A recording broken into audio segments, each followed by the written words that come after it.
so you can play. Matthew here from MiniWarGaming.com with Owen, and we are in the middle of Space Marine Week right now, and that means we're going to be talking about Space Marines. I thought that a good addition to Space Marine Week would be for Owen and I to have just a good discussion on the new Space Marine Codex, the new models, the new updates that they received. So we're going to do a few videos here. This will be the first one. This video we're going to talk about our overall impressions on the new Space Marine Codex. And throughout this week we're going to talk about things such as the chapter tactics, grav weapons and what we think and where they're useful and where they're not useful. Centurions, the wonderful new model that everybody loves. I've heard great things. Everybody loves this. I like it. Yeah, I've heard nothing but really good things about how people love the way the Centurions look. Yep. Obviously a little tongue-in-cheek there. And then the new Hunter tank. Hunter and Stalker. Yeah, the two variants that come with that. So let's start by talking about the overall impressions that we have of the new Codex. Now, just before we get into this, we both have spent some time reading the Codex, and Owen even played a game of White Scars versus Tyranids that you may or may not have seen already. I'm not sure when we're releasing everything this week. There should be a bunch of Space Marine battle reports. So do I spoil that and say how I felt about it during that game? Yeah, I think it's okay. So there's a bit of a spoiler alert. If I'm really not sure if the White Scars versus Tyranids battle is already out. Probably will be out the same day as this one, just because this is our first discussion and that's the first battle report.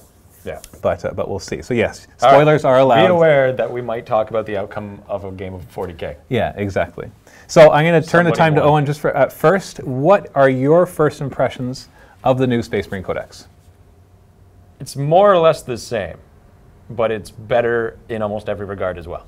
Everybody is more or less, they do the same thing that they used to do, but they do it either more effectively, cheaper, or better than the other guys, which was their big problem before. They weren't as good as Dark Angels, they weren't as good as Blood Angels, they weren't as good as them, because they all cost more to do the same thing, and they fixed that. They made it so that you can bring the same things or the same effectiveness at the same cost, plus a little bit extra now. So that is one thing I noticed as well with the Space Marine Codex, is that there weren't actually a lot of changes. Now, I know that if we went through and actually compared them side by side, we'd probably find a large number of changes. Right. But a lot of them are very small changes. So when it comes to very big differences, like the overall, they're more or less the same. Yeah, like usually when you see a codex get updated, you see some major differences and they reshape the way things work. But in this case, I'm in some ways I'm kind of glad that they didn't do that, just because I've always liked the way the Space Marines worked. It was never a bad book. No, it's just the problem was just that. There was always somebody who could do it better. The Blood Angels did Assault Marines better. The Black Templars, or Dark Templars used to be the shooty guys. Then they became melee. Black Templar, you mean? No, Dark Templar, or Dark Angels. Dark Angels. That's what they're called. Yes. Yes. Yeah, and the Dark Angels were the ones that you could bring lots of Terminators in. And lots of bikes. And then these guys do better. Anyway. Yeah, and then we have the Grey Knights, of course. The Grey Knights kind of stand on their own in a very different way. Yeah. Just with how psychic they are, they kind of. And they have a lot of different gear that these guys can't. Like they have a lot of they have their own psychotrope stuff, and well, that's Grey Knights. They have a lot of their own ideas going on. Another big change that happened was that the Black Templar Codex was combined into this. What do you think of that change? I called it like a year ago. And people were like, when do you think Black Templars are going to get an update? I'm like, they're not. They're going to become part of the Space Marine book, because they were the same thing. They had Crusader squads. That was the only thing that made them different. Yeah. When I looked at it, I wanted them to combine Black Templars with the Codex or the Space Marine Codex, but I wasn't sure if Games Workshop would be as bold as to make that move, just because they seem to like to segregate their codexes more than they like to bring them together. But I feel at this point in Warhammer 40K that there are too many codexes or codices for the game, because then it takes them longer to update. It takes them longer to support those and make the right FAQs and erratas. Balance becomes a lot harder. Balance becomes harder. I know in 40K balance isn't the big issue, just because there's so much that can happen that it's hard to balance it, unlike other games like War Machine or Infinity where it's different. I'm not going to say they're perfectly balanced or anything, but they're... I thought they were going to, when they made the Farsight and the Yandin supplements, that they might do it as just a supplement, because they were never enough to be their own book, but they were enough to add in a few extra fluff characters and like 1 or 2 units, which is what the other supplements did. And I thought they might do that, but they didn't. They put them in the book. Now, if we could have our way, and actually control how they release their codexes, what would you do with the Blood Angels and Dark Angels codexes? With the way it is now, like what would I Yes. do now with those? Yeah. Would be just turn them into supplements to this. Yes, that's what I would do. just take the named characters, add 2 or 3 units like the Furioso and the Sanguinary Priest and Sanguinary Guard and Death Company, because that's all they have. That's the only special things in their book, and toss them in a supplement. And there you go. If you bring, what's his name, Dante, all your vehicles get fast, and assaults are troops.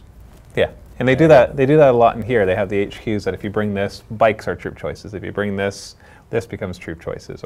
Or they get affected. Yeah, they get affected by that. Stern Guard or scoring.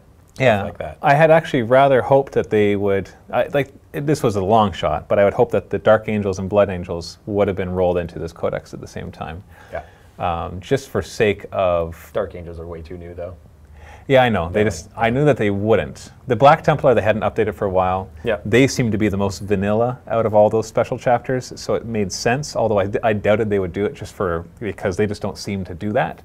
Like they do occasionally kind of phase out ones, like the Sisters of Battle, that kind of thing. Slowly going away. Yep. Yeah. I said they should get rolled into the Grey Knight book. Yes. Yeah, that would make sense. Just start to combine those. Yep. And that's really the only ones I would combine. I'm not trying to say that Eldar and Dark Eldar should get combined, and Tyranids and something. I don't even know what you combine. 9 different groups of Imperium, though, should kind of be 3 different groups of Imperium. Yeah. Yeah, you got the Imperial Guard, you've got the Space Marines. And then you got the Inquisition. And you got the Inquisition, exactly. And all 3 groups, and that's it. Yeah. Yeah. But I can also see why they do it, because money-wise, when you look at the sales of Space Marine stuff, I think when I looked at the stats, not just for our store, but just talking to my trade reps when we used to have a store, 50% of their 40K sales are Space Marines, or some derivative of Space Marines, like Blood Angels. Pretty cool looking. Yeah, and they're kind of the main the force. poster boys. Yeah. Yep.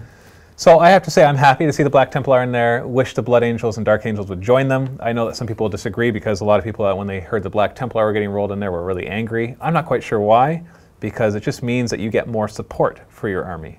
So you get updates. You get FAQs. You get people paying attention to your army. Yeah.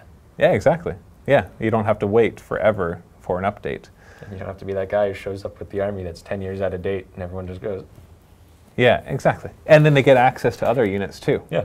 So because it doesn't limit the Black Templars. In fact, the Black Templars I don't think they really lost anything. No, they get everything in the Codex, plus their own special things. Now, there are some things that are specific to certain chapter tactics, and they're not going to be able to take those in a Black Templar army. Yeah. But the same thing is going to happen if you choose Ultramarines, and you can't take the Black Templar and the White Scars. And well, characters. I think that's the only thing. The only, other than the Crusader squad, then it just becomes what characters can you or can you not bring. Exactly. And the character's going to make a big difference. And they all make big differences. They kind of rolled, in the previous book, you had, if you bring this character, your chapter tactic, or your combat tactics gets replaced with this. This one, they went twice as far and said, you get your detachment abilities, and you get something else if you bring the character. Like, exactly. You get the White Scars, you get the +1 Jink, and Stronger Hammer of Wrath, but unless you bring Khan, you don't get Scout. Right. Yeah. So there's combinations that they're obviously trying to push you towards. Bring this character to make your army better. Yeah, so they have the obvious White Scars army that you're supposed to make, but then you can also just make your own successor chapters of the White Scars and ignore all that altogether, and just have your bikes be better, and then build a completely different kind of army. So the possibilities are going to be quite vast, which I really like. Yeah. So major changes to the Space Marine Codex, I would list them off as following. Rolling in the Black Templars into it, so getting rid of the Black Templar Codex on its own.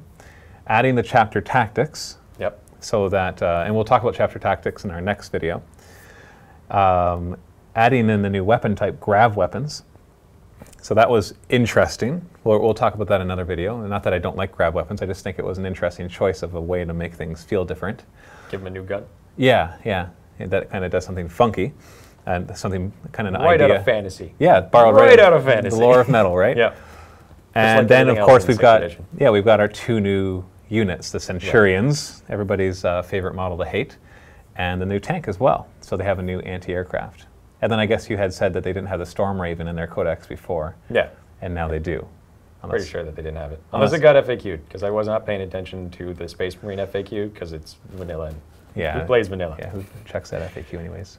And just so everybody knows, there is already an errata up on the Games Workshop site, but it's only for 2 little things. You can now bring special weapons with your veterans, and chainswords are free. Yes. On bikes. On bikes. Yeah, yes, you can swap don't have out to bolt pay. pistols for chains. So it's very little change. Which is a very good upgrade, and you should always take it, because you don't use your bolt gun on your guy anyway. Yeah, because So- you always have your special weapon on the bike. And you have your bolt guns on the bike. The bike comes with one, a twin link bolt gun. And you Because it's a bolt pistol that gets released. Oh, we'll have to read that later. Yeah. Anyway, so those are the major changes. Any other major changes I missed?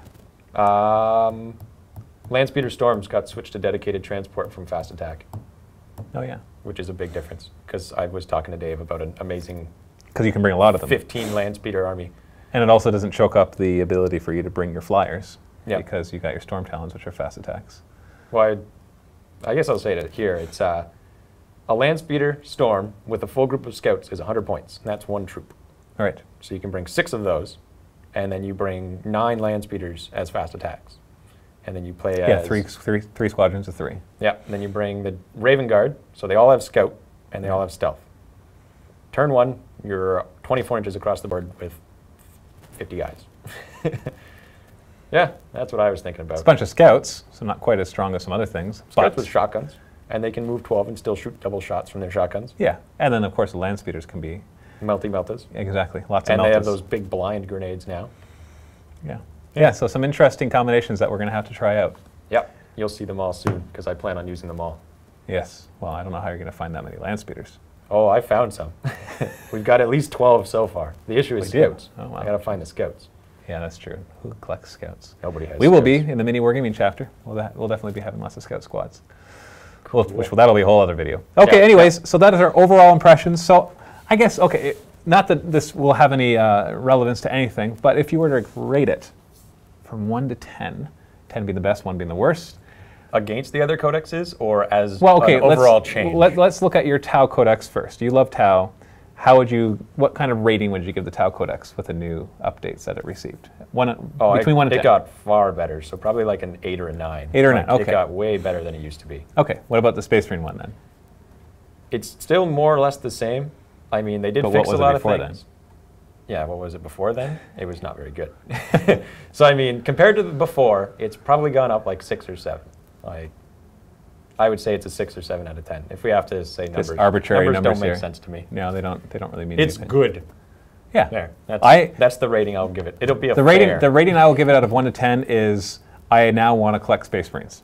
That is my rating from 1 to 10. Oh, and no, that you means didn't even use numbers. sure I did. There's implications of numbers in that. Yeah. And this even Dave wants to collect Space Marines, and that's what gave us the idea to do MiniWarGaming chapter, which will be a whole other video. So you got to stay tuned for that one. And so we are going to do that, and I'm excited for it. I'm actually excited to play them. I'm excited to try them out and try all the different combos There's a lot that you to can try. That's Yeah, what I like. a They lot have of- a lot of options. A lot of other codexes kind of have maybe 2, maybe 3 different real ways to play them. You can't really play Tau in more than one way. You can't really do well, you can do Tyranids. Tyranids have a lot of They're pretty different all over ways, the yeah. place. But Yeah. like Eldar, more or less they tend to fall into you bring it like this and that's how you win. Yeah. Now, of course, we're not talking fluff-wise. We're talking about more competitive, because Yeah, you can yeah. play an army however you want if it's just going to be against a friend doing whatever he wants to. Even competitive if you really want, but Yeah, some that's people true. like to win. Yeah. All right, so stay tuned. Our next video is going to be talking about chapter tactics and just what they are, how they work, and what we think of them. This is Matthew and Owen from MiniWarGaming. Happy wargaming.